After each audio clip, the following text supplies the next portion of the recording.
আসসালামু আলাইকুম প্রিয় দর্শক, দেশ এবং প্রবাস থেকে যারা ভিডিওটি দেখছেন আশা করি সকলেই ভালো আছেন। ঢাকা এলিভেটেড এক্সপ্রেসওয়ে প্রকল্পের ক্ষতিগ্রস্তদের পুনর্বাসনের জন্য উত্তরা তৃতীয় ফেজের সংলগ্ন বাউনিয়া অধিগ্রহণকৃত জমিতে 15 তলার 12টি ভবন নির্মাণ কাজ এগিয়ে চলছে।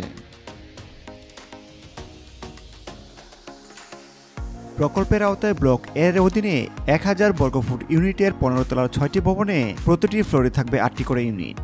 এখানে ফ্ল্যাটের সংখ্যা থাকছে 624টি। অন্যদিকে ব্লক বি এর অধীনে 850 বর্গফুট ইউনিটের 15 তলার 6টি ভবনের নির্মাণ কাজ শেষ করা হচ্ছে।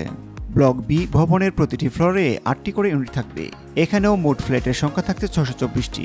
এছাড়াও প্রকল্পের এলাকায় থাকছে বিদ্যালয়, মসজিদ, community market, community centre, community clinic, খেলার মাঠ, অভ্যন্তরীণ সড়ক, গভীর নলকূপ ইত্যাদি। এরই মধ্যে ব্লক এ এবং বি এর প্রায় সবগুলো ভবন নির্মাণ কাজ শেষ পর্যায়ে। বর্তমানে এই প্রকল্পটির ফিনিশিং পর্যায়ে নির্মাণ কাজ চলছে।